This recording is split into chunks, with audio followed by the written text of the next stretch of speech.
Buku Alfa dan Omega Jilid 5, Bab 28, Matius Lewi. Selain dari tentara Roma di Palestina, tidak ada orang yang paling dibenci oleh rakyat daripada seorang pemungut cukai.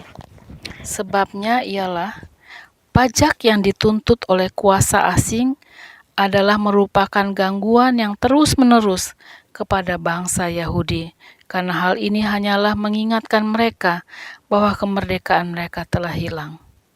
Dan pemungut cukai ini bukan saja menjadi alat penindasan Roma, tetapi mereka juga mencari keuntungan diri sendiri dengan menggaruk harta orang banyak.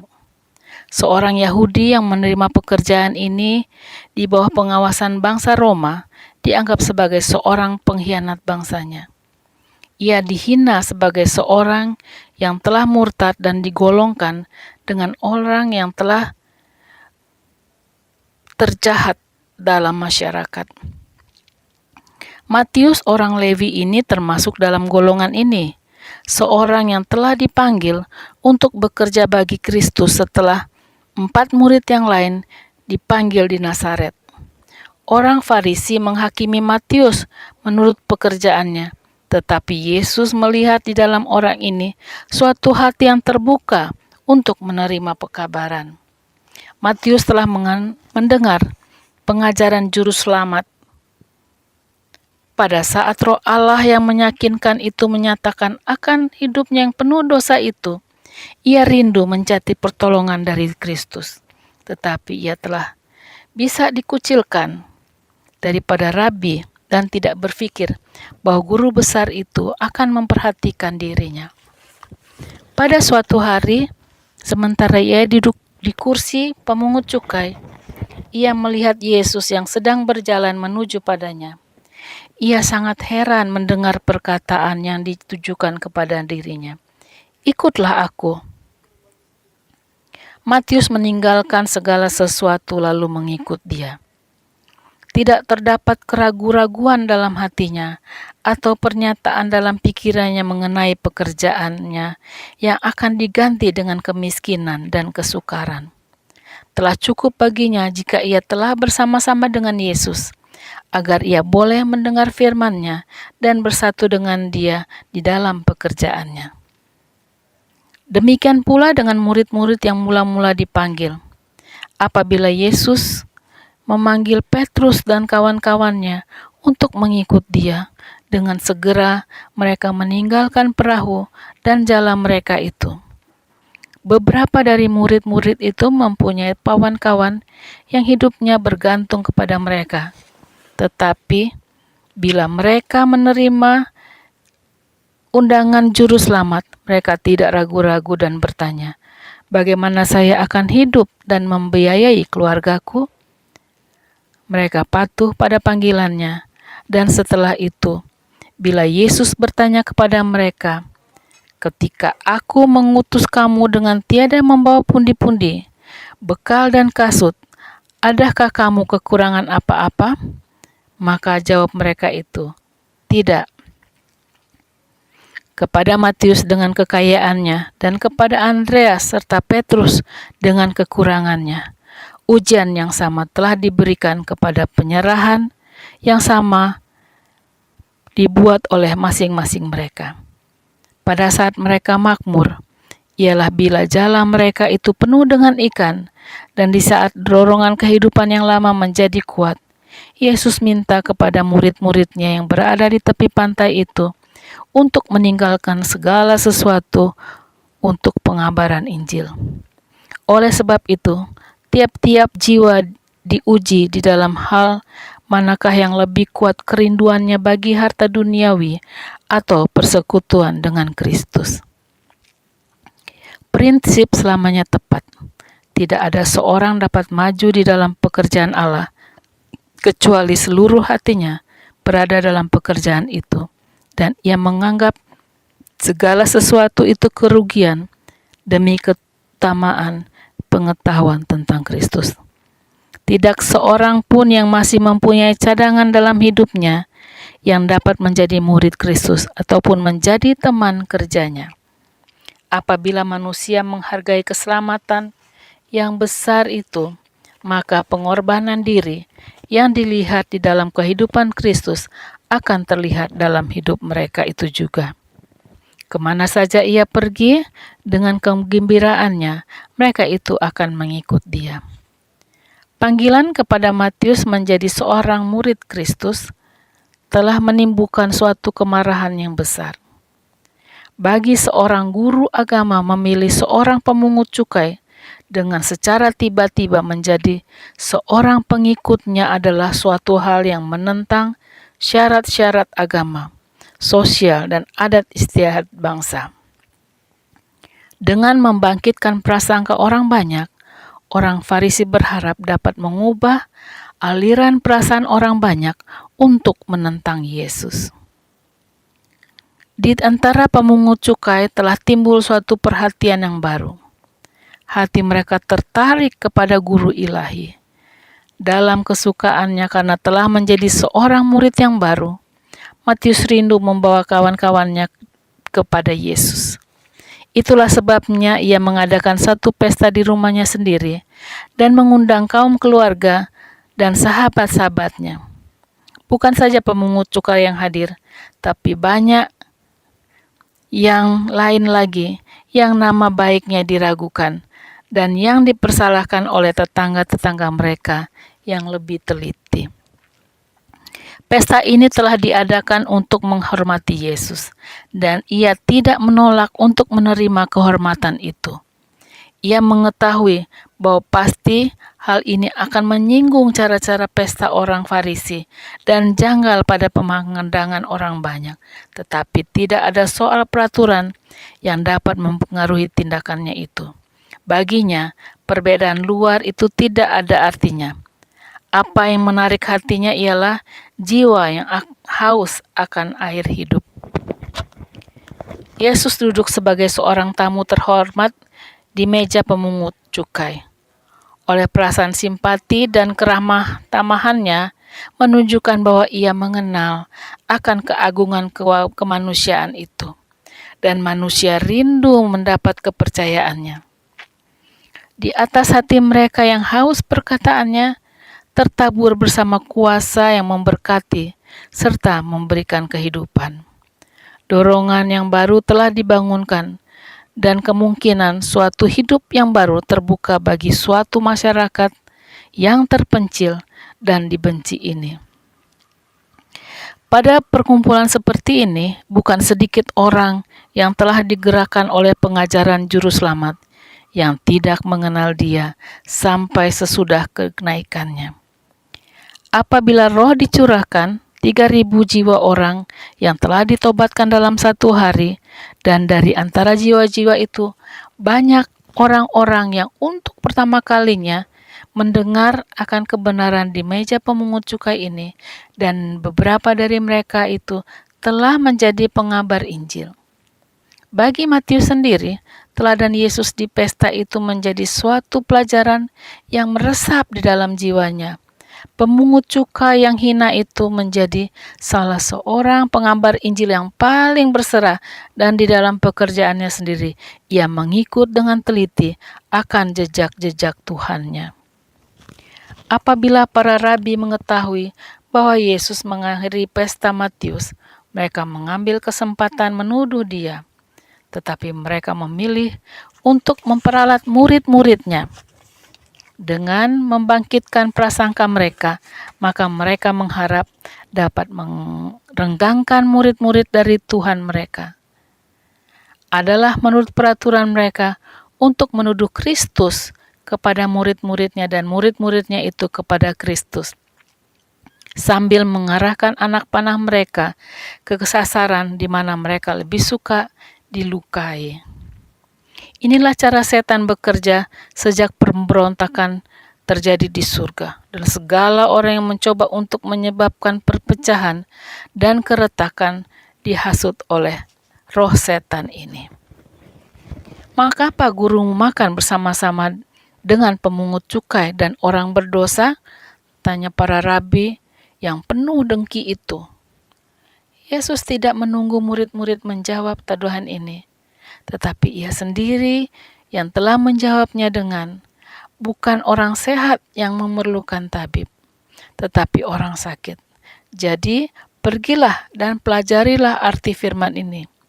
Yang ku kehendaki ialah belas kasihan dan bukan persembahan, karena aku datang bukan untuk memanggil orang benar, melainkan orang berdosa." Orang Farisi mengaku sehat rohani, sebab itu tidak perlu lagi seorang tabib. Di saat mereka menganggap pemungut cukai dan orang kafir sedang dibinasakan oleh penyakit rohani. Bukankah ini pekerjaannya sebagai seorang tabib, pergi ke tiap-tiap golongan manusia yang memerlukan pertolongannya? Tetapi walaupun orang-orang Farisi menganggap diri mereka begitu tinggi, sebenarnya mereka berada di dalam suatu keadaan yang lebih buruk daripada orang-orang yang mereka anggap hina itu. Pemungut cukai itu tidak menyombongkan diri dan merasa diri mereka sanggup, sehingga hati mereka lebih terbuka bagi kebenaran. Yesus berkata kepada rabi-rabi itu, "Pergilah dan pelajarilah arti firman ini. Yang ku kehendaki ialah belas kasihan dan bukan persembahan."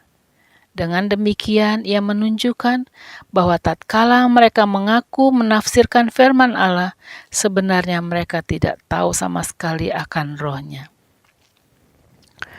Orang Farisi berdiam seketika lamanya, tetapi hanya menjadi lebih keras dalam permusuhan mereka.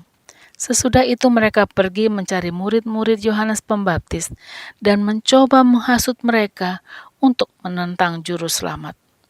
Orang-orang Farisi ini tidak menerima pekerjaan pekabaran Yohanes Pembaptis. Mereka menunjuk dengan hina pada kehidupan yang bertarak, kebiasaan yang sederhana, pakaiannya yang kasar, serta menyatakan bahwa ia adalah seorang yang fanatik. Oleh karena ia menemplak sifat mereka yang pura-pura itu, mereka menolak pekerjaannya dan berusaha menghasut orang banyak untuk melawan Yohanes. Roh Allah telah bekerja di dalam hati pengolok-olok itu, meyakin segala dosa mereka itu, tetapi mereka telah menolak nasihat Allah dan mengatakan bahwa Yohanes telah dirasuk oleh setan. Kini apabila Yesus datang berbaur dengan orang banyak, makan dan minum bersama di hadapan meja, mereka menuduh dia sebagai seorang pelahap dan seorang pemabuk. Orang yang mengajukan tuduhan ini sebenarnya bersalah, sebagaimana Allah disalah gambarkan dan dibungkus oleh setan dengan sifatnya sendiri. Demikian juga dengan pengaruh pesuruh-pesuruh Allah telah dipalsukan oleh orang-orang jahat ini. Orang-orang Farisi tidak mau memikirkan bahwa Yesus duduk makan bersama pemungut cukai dan orang berdosa untuk membawa terang surga kepada mereka yang sedang berada dalam kegelapan. Mereka tidak melihat bahwa tiap-tiap perkataan yang terbit dari bibir guru besar itu adalah sebagai sebuah benih yang hidup yang akan bertumbuh dan mengeluarkan buah-buah kemuliaan Allah. Mereka telah bertekad untuk tidak menerima terang itu, dan walaupun mereka telah menentang pekerjaan Yohanes Pembaptis, mereka kini sedia mengadakan persahabatan dengan murid-muridnya sambil mengharap dapat bekerja sama dengan mereka untuk menentang Yesus. Mereka mengatakan bahwa Yesus telah meniadakan tradisi-tradisi dahulu kala, dan mereka membandingkan kesucian dan kesetiaan Yohanes Pembaptis dengan Yesus di dalam turut bersama dalam pesta pemungut cukai dan orang berdosa. Murid-murid Yohanes saat itu sedang berada dalam duka cita yang besar. Saat itu ialah sebelum kunjungan mereka kepada Yesus dengan menyampaikan berita mengenai Yohanes. Guru mereka yang sangat dikasihi kini meringkuk di dalam penjara, dan mereka sangat bersusah hati dengan hal ini. Dan Yesus pun tidak berusaha untuk melepaskan Yohanes dan juga seakan-akan merendahkan pengajarannya. Jikalau Yohanes telah diutus Allah, mengapakah Yesus dan murid-muridnya memberikan pelajaran yang sangat berbeda? Murid-murid Yohanes tidak mempunyai pengertian yang jelas mengenai pekerjaan Kristus.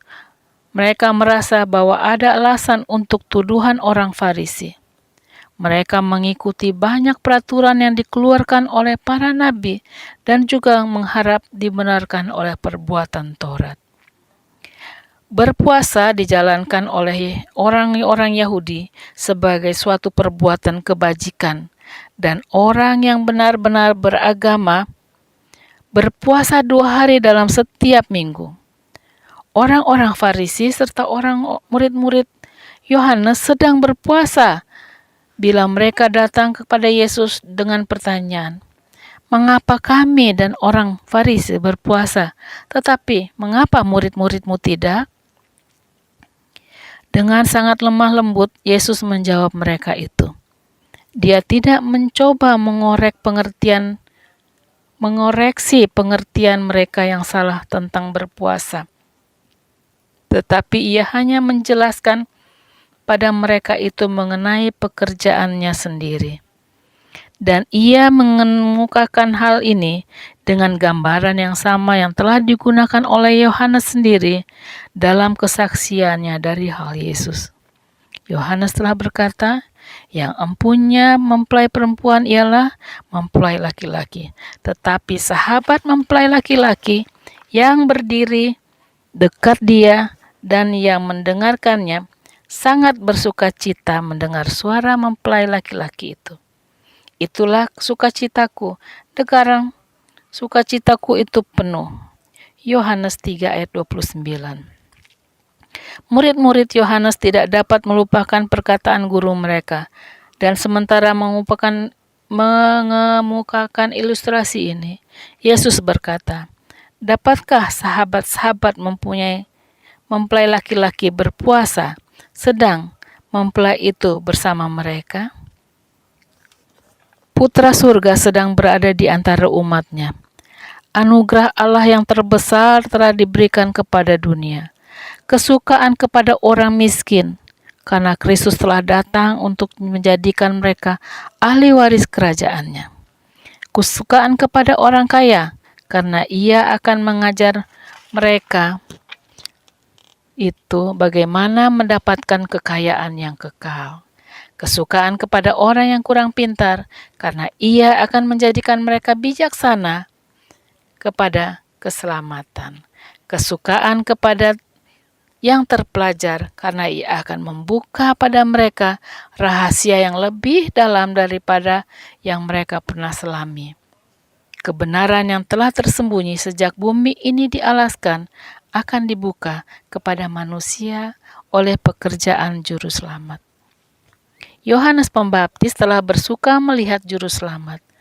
Alangkah gembiranya bila seorang murid mendapat kesempatan berjalan-jalan dan berkata-kata dengan Raja Surga.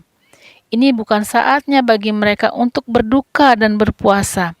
Mereka patut membuka hati mereka untuk menerima terang kemuliaannya, agar mereka dapat memancarkan terang itu kepada mereka yang berada dalam kegelapan dan dalam bayang maut. Suatu gambaran yang terang yang diingatkan oleh perkataan Kristus. Tetapi dia di seberangnya terletak suatu bayangan yang gelap yang hanya dapat dilihat oleh matanya sendiri. Tetapi akan datang waktunya, kata Yesus, apabila mempelai itu diambil dari mereka, pada waktu itulah mereka akan berpuasa. Apabila mereka melihat Tuhan dihianati dan disalibkan, murid-murid akan berduka dan berpuasa. Dalam perkataan yang terakhir itu, di ruang atas ia berkata, "Tinggal sesaat saja, kamu tidak akan melihat aku, dan tinggal sesaat saja pula, dan kamu akan melihat aku. Aku berkata kepadamu, sesungguhnya kamu akan menangis dan meratap, tetapi dunia ini akan bergembira. Kamu akan berduka cita, tetapi duka citamu akan berubah menjadi sukacita. Yohanes 16 ayat 19 dan 20. Pada saat ia keluar dari dalam kubur, duka cita mereka akan berubah menjadi sukacita. Setelah ia naik, maka secara pribadi ia tidak bersama-sama dengan mereka itu lagi. Tetapi melalui penghibur, ia akan tetap bersama-sama dengan mereka dan tidak patut lagi mereka berduka cita. Hal inilah yang dikehendaki setan. Ia menghendaki mereka berikan kepada dunia suatu kesan bahwa mereka telah ditipu dan dikecewakan. Tetapi oleh percaya, mereka harus memandang kepada bait suci yang di dalam surga, di mana Yesus sedang bekerja bagi mereka itu. Mereka harus membuka hati mereka kepada Roh Kudus, wakilnya, dan bersuka cita dalam terang hadiratnya. Tetapi walaupun demikian, hari-hari pencobaan ujian akan tiba apabila mereka akan dibawa untuk berperang melawan penguasa-penguasa dunia ini dan pemimpin-pemimpin kerajaan kegelapan. Serta apabila Kristus secara pribadi tidak dapat bersama-sama mereka dan mereka gagal melihat penghibur itu, maka ada baiknya bagi mereka untuk berpuasa. Orang-orang Farisi mencoba meninggikan diri mereka dengan perbaktian secara bentuk, tetapi hati mereka dipenuhi dengan perasaan cemburu dan berbantahan. Pandanglah, kata kitab suci, sesungguhnya kamu berpuasa sambil berbantah dan berkelahi serta memukul dengan tinju dengan tidak semena-mena. Dengan caramu berpuasa seperti sekarang ini, suaramu tidak akan didengar di tempat tinggi. Sungguh-sungguh inilah berpuasa yang kukehendaki, dan mengadakan hari merendahkan diri jika engkau menundukkan kepala seperti gelagah dan membentangkan kain karung dan abu sebagai lapik tidur.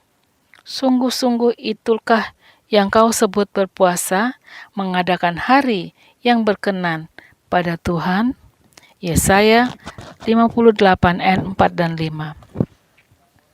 Puasa yang benar bukanlah hanya mengikuti acara yang biasa. Kitab suci menerangkan bahwa puasa yang telah dipilih Allah yaitu membuka belenggu-belenggu kelaliman dan melepaskan tali-tali kuk, supaya engkau memerdekakan orang yang teraniaya dan mematahkan setiap kuk. Apabila engkau menyerahkan kepada orang lapar apa yang kau inginkan sendiri dan memuaskan hati orang yang tertindas. Yesaya 58 ayat 6 dan 10. Disinilah letaknya roh dan sifat pekerjaan Tuhan Yesus Kristus.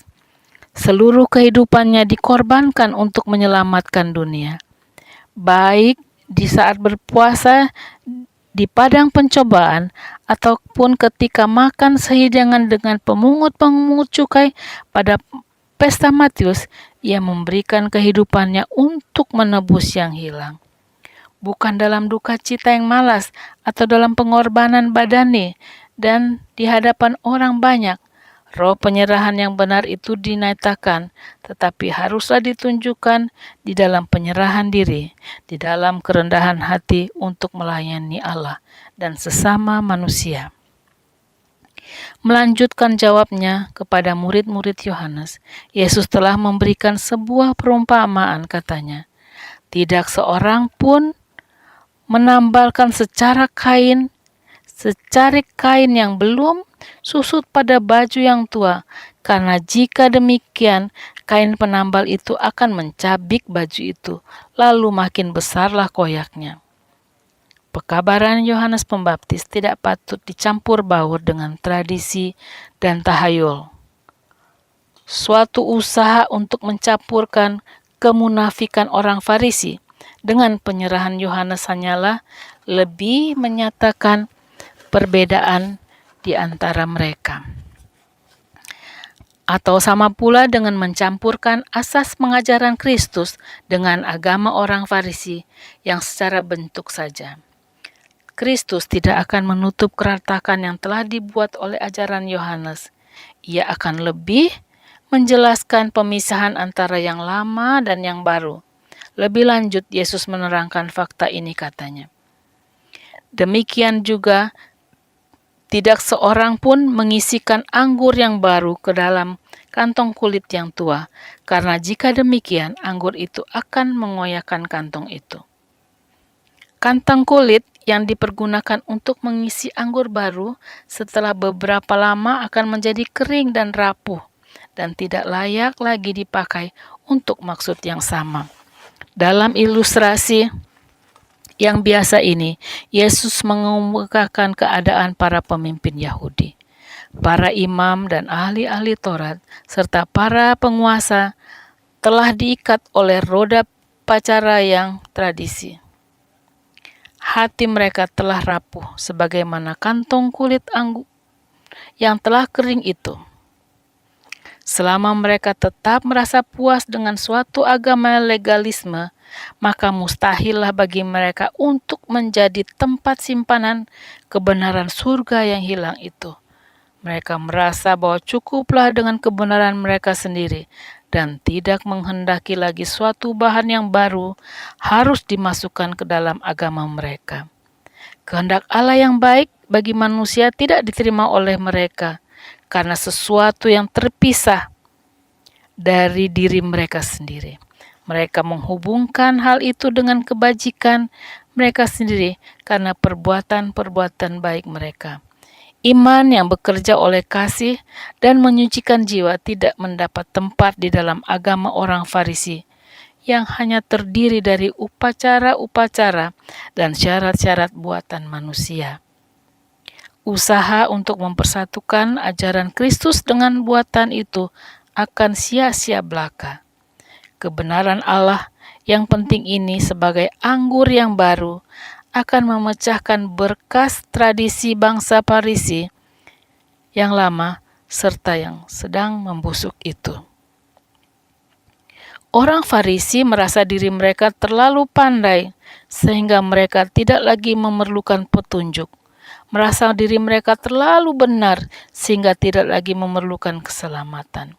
Merasa diri mereka terlalu tinggi sehingga tidak lagi memerlukan penghormatan yang berasal dari Kristus. Juru selamat berbalik dari mereka dan mencari orang yang akan menerima pekabaran dari surga.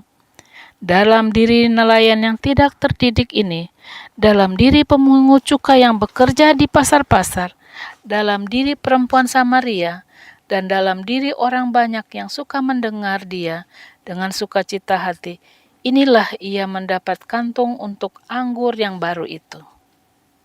Perkakas yang akan dipergunakan dalam pekerjaan Injil ini adalah jiwa-jiwa yang dengan gembira menerima terang yang diberikan Allah kepada mereka itu. Mereka ialah yang menjadi alat-alatnya untuk memberitakan pengetahuan dari hal kebenaran kepada seluruh isi dunia. Jika oleh anugerah Kristus umatnya akan menjadi kantong yang baru, ia akan mengisi mereka dengan anggur yang baru pula.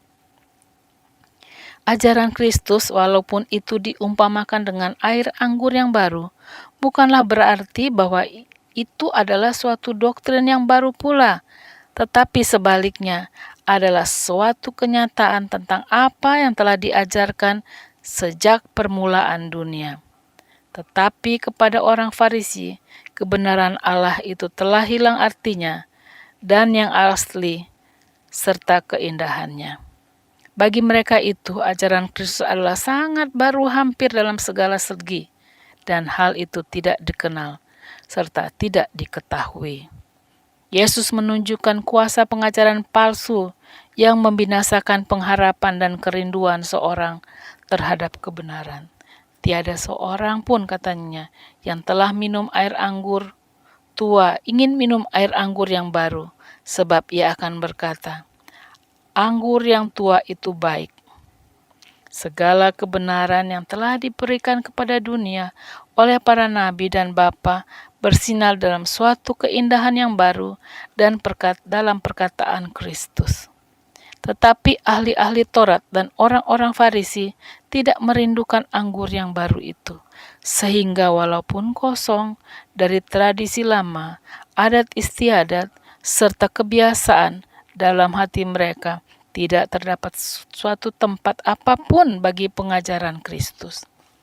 Mereka bergantung pada syarat-syarat agama yang mati dan berpaling dari kebenaran yang hidup dan dari kuasa Allah. Hal inilah yang bawa kebinasaan bangsa Yahudi, dan hal ini pula lah yang akan membawa kebinasaan banyak jiwa pada zaman kita sekarang ini. Beribu-ribu orang melakukan kesalahan yang sama seperti bangsa Farisi yang telah ditegur oleh Kristus pada pesta Matius itu. Daripada membuang beberapa pendapat yang dipelihara atau menyingkirkan beberapa pikiran terhadap berhala, banyak yang menolak kebenaran yang datang dari Bapa terang. Mereka menaruh percaya pada diri mereka sendiri dan bergantung pada kepandaian mereka sendiri serta tidak mau menyadari kekurangan kerohanian mereka.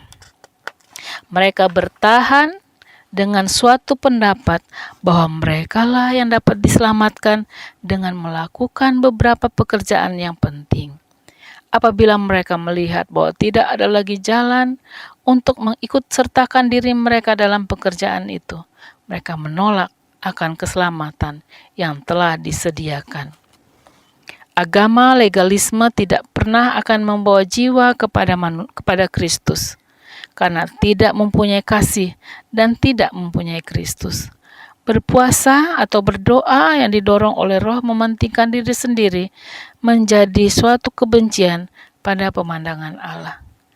Perkumpulan perbaktian yang tekun, ucapan-ucapan agama bersama, kerendahan hati secara lahir, korban yang mengesankan, itu semua menyatakan bahwa orang yang berbuat perkara-perkara itu menganggap dirinya sebagai seorang yang suci dan berhak masuk dalam kerajaan surga. Tetapi semua itu adalah suatu penipuan belaka. Perbuatan kita sendiri tidak dapat membeli keselamatan dalam bentuk apapun. Sebagaimana pada zaman Kristus, begitu juga pada zaman ini. Orang-orang Farisi tidak mengetahui kekurangan kerohanian mereka. Kepada mereka itu datanglah pekabaran ini. Karena engkau berkata, aku kaya dan aku telah memperkayakan diriku, dan aku tidak kekurangan apa-apa. Dan karena engkau tidak tahu bahwa engkau melarat dan malang, miskin, buta, dan telanjang, maka aku menasihatkan engkau supaya engkau membeli daripadaku emas yang telah dimurnikan dalam api, agar engkau menjadi kaya, dan pakaian putih supaya engkau memakainya, agar jangan kelihatan ketelanjanganmu yang memalukan. Dan lagi, minyak untuk melumas matamu, supaya engkau dapat melihat. Wahyu 3 ayat 17 dan 18. Iman dan kasih adalah emas yang telah diuji dalam api. Tetapi bagi kebanyakan orang, emas itu telah pudar dan harta yang mewah itu telah hilang. Kebenaran Kristus bagi mereka itu bagaikan suatu jubah yang tidak dapat dipakai, suatu sumber air yang tidak dapat dijamah. Bagi mereka itu dikatakan, aku mencela engkau karena engkau telah meninggalkan kasihmu yang semula. Sebab itu ingatlah betapa dalamnya engkau telah jatuh. Bertobatlah dan lakukan lagi apa yang semula engkau lakukan. Jika tidak demikian, aku akan datang kepadamu, aku akan mengambil kaki dianmu dari tempatnya, jikalau engkau tidak bertobat. Wahyu 2 ayat 4 dan 5. Korban sembelihan kepada Allah ialah jiwa yang hancur, hati yang patah dan remuk, tidak akan dipandang hina ya Allah. Mazmur 51 ayat 17.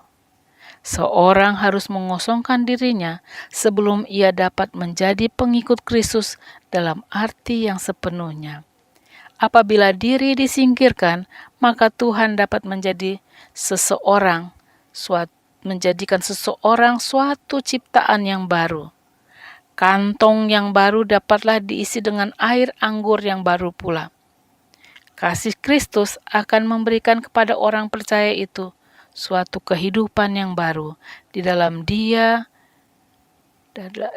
orang yang memandang kepada sumber dan penyempurnaan dari iman kita, tabiat Kristus akan nyata.